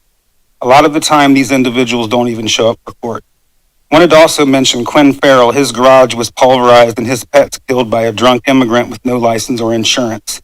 He will be footing the bill for this, not the government that is doing this to us. Finally, the driving issue aside, let's not forget the most important issue we should all be concerned with. We don't know anything about the people coming here. As a few cases have shown recently, some of these people are already wanted criminals in their home country and then come right into our our communities unvetted. So hopefully there's some plans in place to deal with this, because the problem isn't going away and we aren't either. We're only going to get louder. Thank you for your comment. Thanks for your time. And I again wanted to say that I just think that we can neutralize a lot of language, and instead of saying it's a problem or these invaders or these people, I definitely think we should consider why the individuals are coming to Springfield and working as a Springfield City School employee who is in the school system every single day. We are doing the best that we can. I don't hear anybody saying they're overwhelmed. We're overwhelmed by education itself, right? Not because we have any different populations moving into our district. We work in public education, and you teach who comes in the door.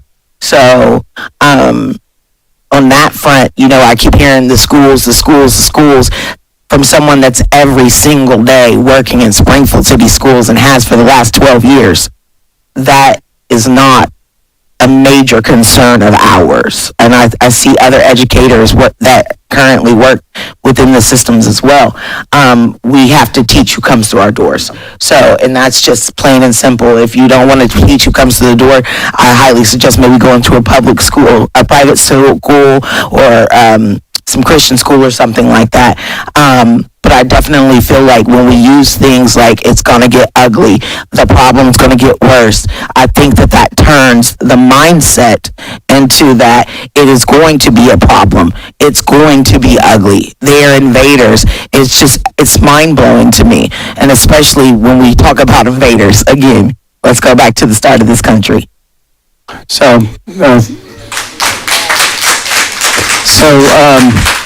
as far as services, so speaking to the fast increase of the population of Springfield, it would be naive to think that our safety services are overwhelmed. They are overwhelmed. We know they are. We visit with them. We talk with them. We also visit with the Rocking Horse. They are overwhelmed. We understand that. And the hospital system, we know, is overwhelmed. So we're acknowledging that. We do know that. And what we can do is we pay attention to as much as possible and do what we can to bring them help.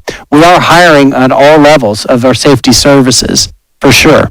And we are doing what we can to assist places like the Rocking Horse and other places to ease their burden. But we do understand people are being overwhelmed. I appreciate the educator standpoint. We're going to teach who comes to our classroom, and I get that. But there is, because of the population, overall population that's here, it can be overwhelming for certain services. And Springfield City Schools is hiring if anyone is interested. Put me down as your reference. Okay, so Mark Sanders.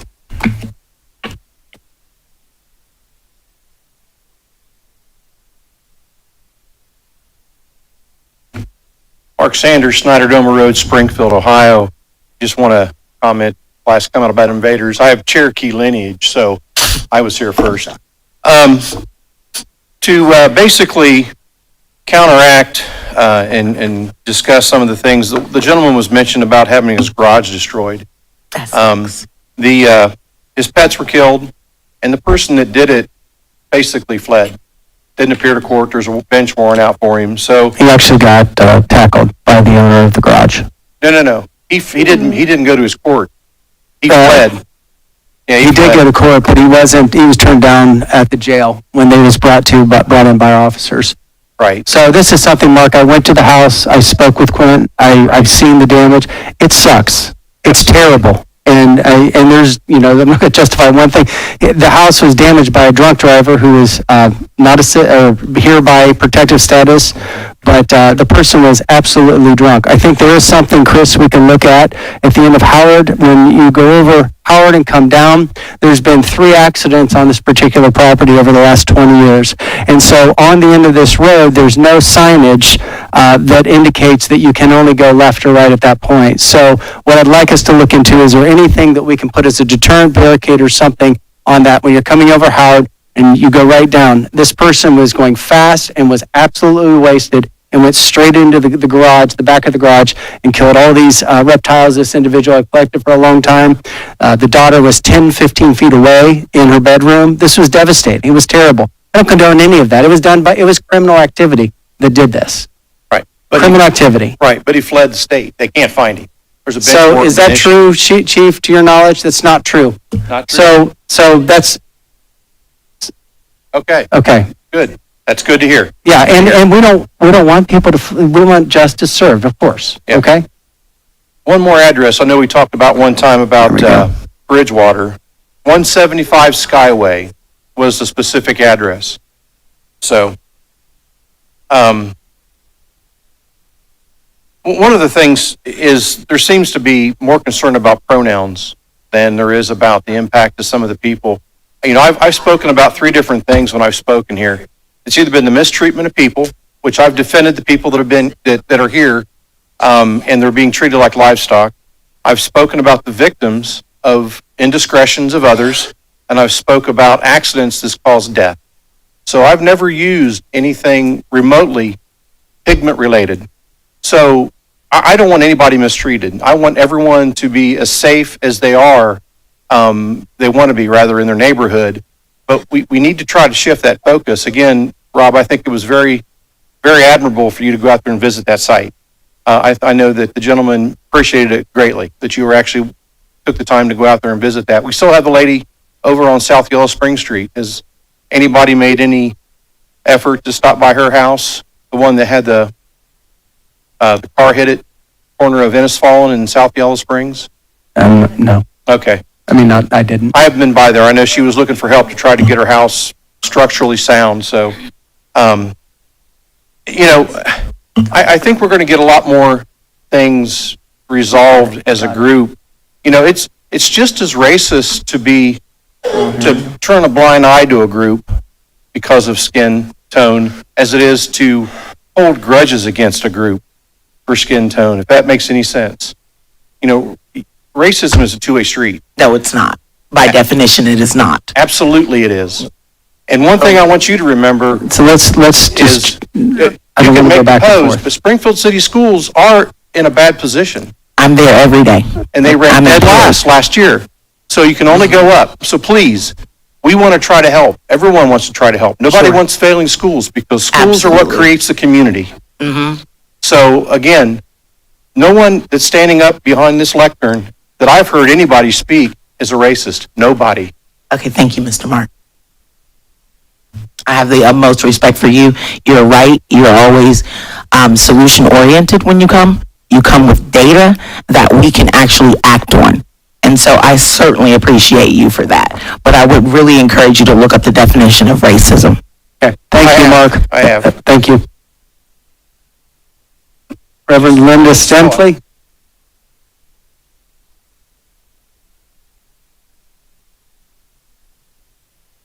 Hi, my name is Reverend Linda Stampley. I live at 1413 Norrell Drive.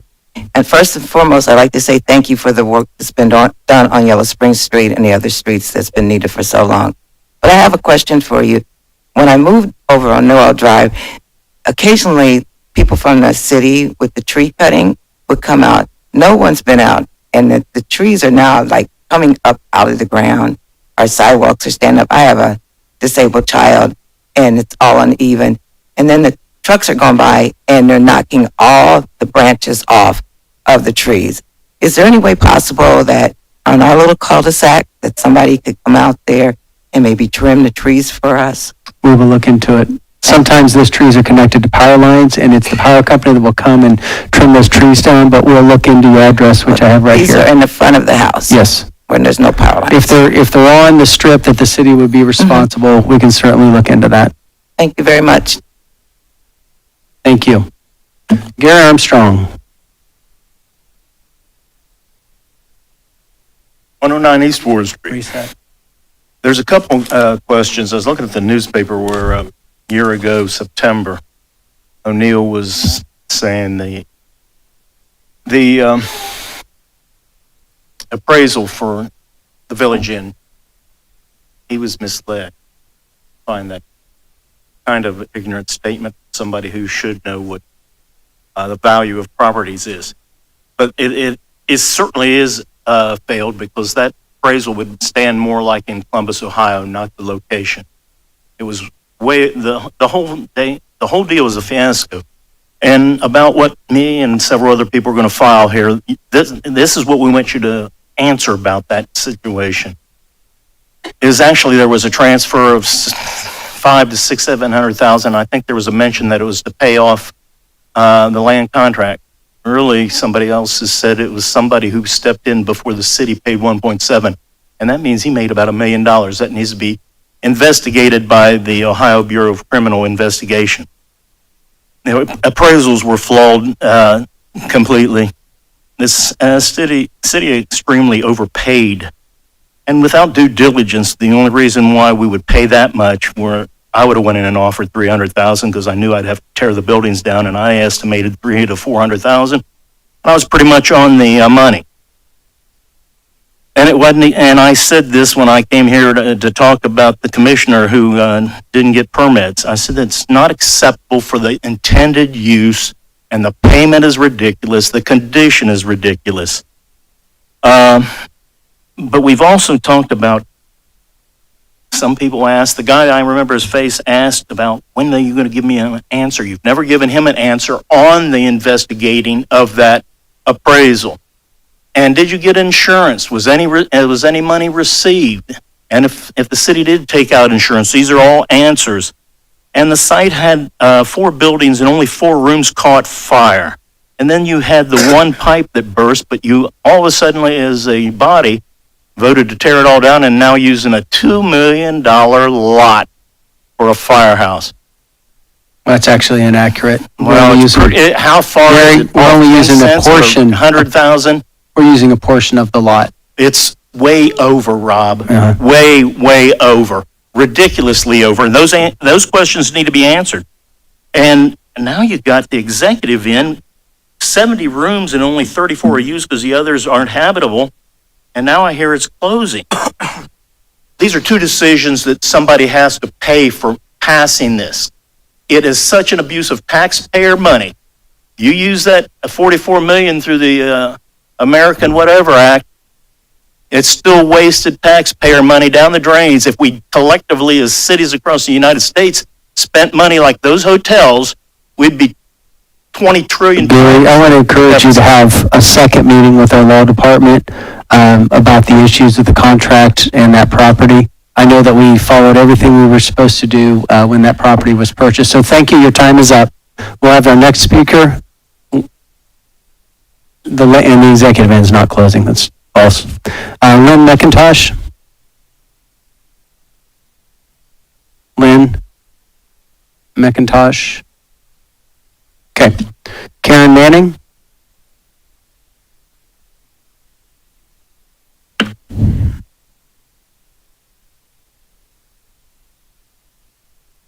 I'd like to clear something up. I sat here 2 weeks ago and listened to other audience members calling us racist, among other things. We get eye rolls, head flips from you guys. So I'm gonna clear this up right now. I don't have a racist bone in my body, and if you don't believe it, I'll show you pictures of my family. Not once have I or others mentioned skin color. Not once has skin color even come into our minds. Yet it seems to be the first thing that comes into the minds of those pointing fingers. Let me explain a little bit more clearly on why we raise a fuss. We raise our voices for law and order on our streets. We speak up because the absolute insanity on our roads. We stand up because we can no longer trust the produce we buy not to have been finger-picked, or jars on the shelves that are being opened, tasted, and returned to the shelf. We speak out for the homeless shelters that are without funds, the lack of mandatory driver's education for non-English speaking people when our road signs are all in English. Housing issues, traffic issues, safety issues, cleanliness issues when people are bathing in public restrooms. This is what we expect you to address in a timely manner. We speak up because we don't have time to wait. We are unsafe right now. And it's only getting worse with time. We realize the failed immigration policies were not your choice. We aren't blaming you for that. What we hold you responsible for is the condition of our city, our home. Here's the bottom line. I have a very soft spot for the homeless and the homeless veterans that are on our streets, forced to panhandle to survive after all they've sacrificed for our country, for you, for these people, for me.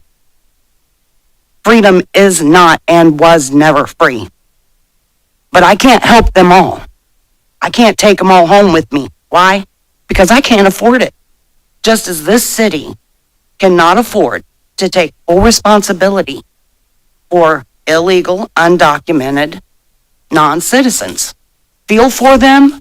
Hell yes, we do. Mm-hmm. We do. We've cried for them too. I see these news stories that make me cry just as much as everybody else. I am not a racist, and I will not sit here and be called one. We aren't up here spouting racism. We don't care what color or nationality you are. We're not racist. We just bleed red, white, and blue. Thank you.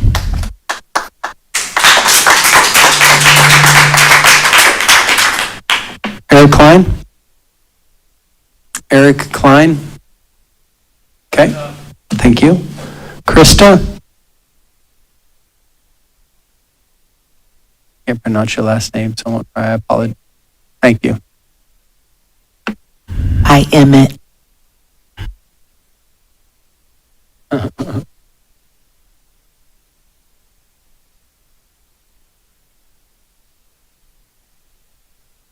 I am obviously a child or a descendant of immigrants who worked very hard in this country to make their way, to learn the language, to learn the rules. What are we doing to help our new immigrants learn our rules, our language, how to drive safely? I saw someone today on the way here driving down the wrong way, almost causing an accident. I'm afraid to leave my house. I have customers who won't come to my store because I am on the south side. They're worried about being run over.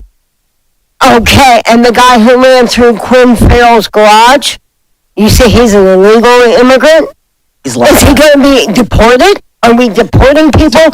So every time that a individual who is here on any status, protected or otherwise, that's an immigrant, commits a felony crime, they are reported to ICE. That's mandatory. We do that every time. Okay? So I'm just saying, they're in custody now, right?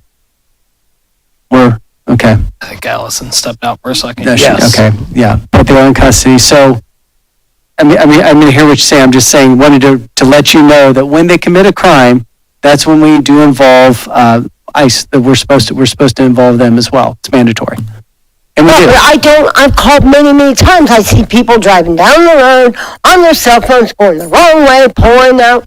I call the police. What is being done when I call? I know officers can't always be there. Right. And there's times we've had troubles when the store I work at, and the police are really good about coming and helping us. Good to hear. But So you asked something about drivers training, or who's teaching them? We are doing that. We are helping aid in that. We've had simulators to help folks learn how to drive, and I think this last week we had one of the larger attendance in the classes of folks that need to learn how to drive, need to understand the roadways. Be taught English and our customs. And this is all, we can support this. accumulate, and then we'll absorb their customs too once we have an exchange going, but there's not an exchange going. So we will be faster and more positively affect the community if we make sure that drivers' education and English as a second language are programs that are easy to folks that are coming to our community, are easy for them to get a hold of. And so that's one of the things we're trying to do. That's a lot faster, a lot quicker, and less expensive than trying to police borders around the town, just saying. You're not asking that. You're not asking that. I'm just saying that's one of the things. Because I am a descendant of immigrants, and we held on to our customs very strongly, but yet we accumulated new customs. And we learned from everybody. And if the folks that are here end up staying in Springfield, it will take them many years to understand the culture that they understand. But what we can do at the city government level is provide education so they have a faster path to understand the culture that they are in now. I have customers coming in and I've asked, are you offering English classes? And they're like, so if they're offered, but if they're not sought out, we can't force anybody to seek this out. And I wish everybody would seek it out. It would be safer for all of us.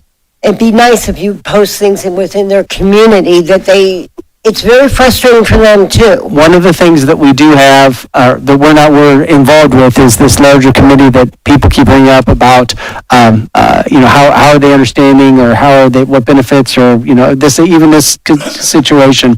Within this committee, they make sure that the Haitian community, which they do, I believe the Haitian community does congregate at churches, this information is being given to them in these facilities. I'm just telling you, this is what we're trying to do. It's just very, very frustrating. Probably not fast enough, I understand. Well, it's dangerous. But thank you so much for your comments. Yeah, for sure. And definitely about that exchange. So I think that is really important. I'm not sitting here like I'm the expert on Haitian culture, because I'm certainly not. But I definitely appreciate that stance and that viewpoint. I appreciate that. Thank you. Dr. Estrada. Thank you very much. And I would like to address directly what you've said. English as a second language is offered in all of the public schools. For adults as well. For adults and children. I know English as a second language classes are starting, I believe, in September at Clark State, along with help for learning how to apply for a job and those kinds of skill builders. And not far from us is the Warder Literacy Center that for years has been offering English as a second language class. And I know they just started a new session not too long ago. So maybe, Brian, we can put that information on our website in terms of how to access that. But also, if you can help spread the word, we have institutions available. May not be able to get in tomorrow, but like I say, for instance, Clark State's opening theirs up in September. So I encourage you to spread the word. We do have resources. They're not city resources directly, but other organizations in our community who are stepping up and trying to assist, particularly English as a second language. If you can't read English, you don't understand it, how can you drive safely? I understand. Thank you for your comments. Can I make a quick comment? Thank you so much. Just wanted to say I spent some time in the schools. I don't work there, but I spent time there trying to learn what they're seeing there. And I just thought it was very interesting that not only do we think about a few languages, but they have 20 different languages in our Springfield City Schools. And I just thought that was like a interesting fact there. And we work with every student, from speaking Urdu to speaking separate sects of Spanish, from Guatemala or countrysides. All of those languages are very different, and we still continue to work amongst those populations, and we do it well. Okay, thank you.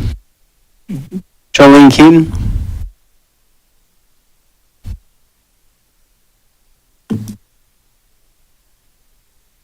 Hey guys. Hey, Jolie.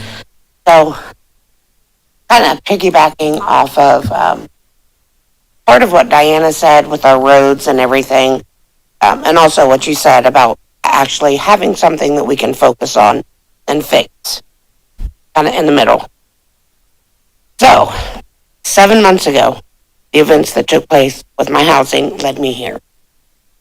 I stood here and begged you guys for help, as you well remember. You did not disappoint me. Mr. Rowe, you showed up for me. And I appreciate that more than you will ever know. Crystal, you came out, you ran out the doors, found me, and heard me. Again, I thank you.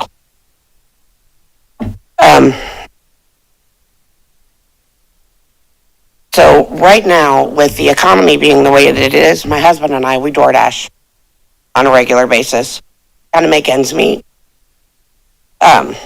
It's bad. And I wanted to share with you guys some of the experiences that I've had myself, not some that, someone else has told me about. These are things that I've experienced. Columbia, going down Columbia. 3, not 1, but 3 drivers following, one right behind the other, driving the wrong way down Columbia, and it took multiple cars swerving to miss them. Another instance, right over here by South High School, coming around that bend from Spring Street, right catty-cornered from South High School. We're going around the corner, traffic flowing, cars start swerving. There is a car stop right at the end of that ramp. There was a small Haitian boy out there pumping gas. No adults around. None. But he was just straight pumping gas in there. This is a reoccurring thing. The abandoned car in the middle of the road, that happens a lot. But I know this one was recorded because I seen local PD come up behind it. And I know it has to be recorded somewhere. This was maybe 3 weeks ago. But that could have been a very, very bad situation had everybody not swerved. Absolutely. Driving more than the average citizen, I can tell you, again, the abandoned car issue becoming very, very frequent. The repetition of these occurrences are what makes these issues stand out. It's not anything to do with race. It's not anything to do with one specific person or type of person or nationality or anything. It's just the repetition of this happening more and more frequent. Jolene, thank you for your comments. It's been 3 minutes. I do want to say that the unsafe roads are a concern to all of us. I mean, I've got anxiety driving in town at times too. Yeah. I see the same abandoned cars you do. I turned around somebody that was driving the wrong way down Main Street the other day. Walked out on the sidewalk and turned them around. I mean, it is a deep concern. I mean, I don't want you to think, we share the fears. We really do. I just don't want the frustration to be misconstrued as hate. I understand. No, that's heard. Okay. Heard. Thank you so much, Miss Jolie. Yes. Yvonne Owens?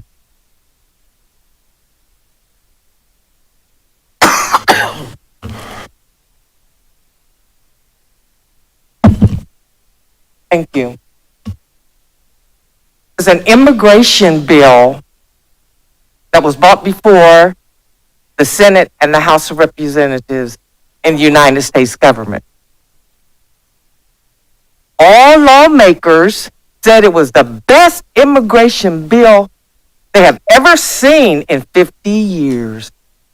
That this immigration bill would immediately stop the immigration and would reform it. The bill failed. Call your senator, call your House of Representatives, ask them how they voted and voted. Thank you. Thank you. I'd like to know. Okay, Mr. Otis Williams. Otis Williams, 1627 Yorkshire Court. I've heard a lot of good things today about Springfield. There's also some bad things about Springfield. I'm also concerned about the South Side, as I usually always is. It's been considered a distressed neighborhood for years. There's not been a lot of development been planned that way. There's a lot of housing developments all over the city, and I can't understand why you can't get some housing over here. Doesn't have to be 30, 40 in one spot. You can get a developer to come and build 5 houses here, 5 houses there. We need something. We had a distressed neighborhood that's there now. It was a food desert. I don't think enough attention is being paid to people over there, because South Side is the most diverse part of the city. As a diversity facilitator, I understand and I know people. If you add A to diversity, you had adversity. And that's what the city is facing now, because they're not looking and focusing on the issues that are at hand. It's people. It's not just one certain group of people. It's people itself. And the city needs to focus on growing as a whole, not as section. And I'll leave you with that. Be good to your neighbor. I think heard Otis, and I would probably strongly disagree that we are definitely looking at people.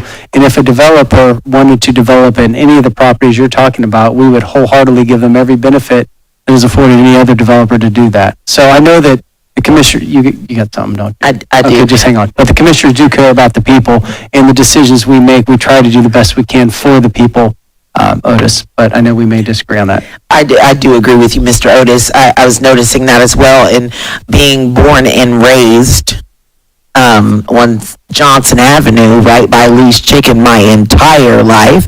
I feel like I can speak specifically to the South Side and to the South End, which is a whole nother thing. So I would like to see some additional development going there, and maybe we can look at some incentives so that individuals can come in and build some different types of properties on the South Side. So I definitely agree with you on that, Mr. Otis. Thank you. They're in place, aren't they? Incentives are in place in specific areas, Johnson Avenue and so forth. I was just going to add, I know 1159 and Conscious Connect are partnering on some housing right now along South Yellow Springs. We're working, hopefully soon we'll have an RFP out and can encourage some infill housing development on some of the properties that we were able to acquire through the land bank. So I hope that we can get those developers to start building there soon. Thank you so much, Brian. I know my minute is up, but when you do... You actually got a minute. Go ahead. You have code enforcement and everything else. You have all this stuff on the South Side. You have 10 mattresses on the sidewalk. You call somebody to come and get it, they don't come right away. Yeah. And the landlord is letting this happen. Oh, yeah. We have that tenant program that we got a few years ago, Brian. Remember that? Bread Street? Yep. There's not a whole lot being done about that. You know who these people are, but you're not holding them responsible for what needs to be done. We got about 60%. Accountability is 60% have filled out the rental registry right now. So, heard, Otis. Thank you. Did Eric Klein or Lynn McIntosh come back in? Okay. Is there a motion to adjourn the meeting? So moved. Second. It's been moved and seconded. Clerk, call the roll. Mrs. Houston? Yes. Mrs. Tackett? Yes. Dr. Estrop? Yes. Mrs. Brown? Yes. Mr. Rue? Yes. Thank you for coming.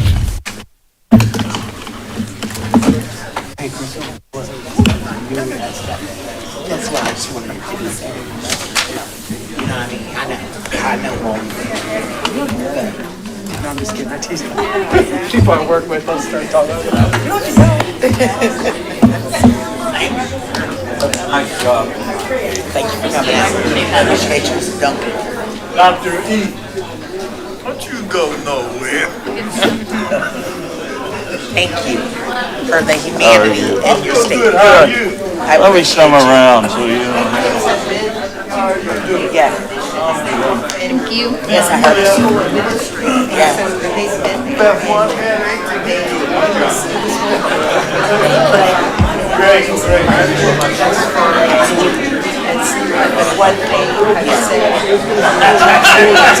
Yeah, yeah. That was not done by accident. Yeah.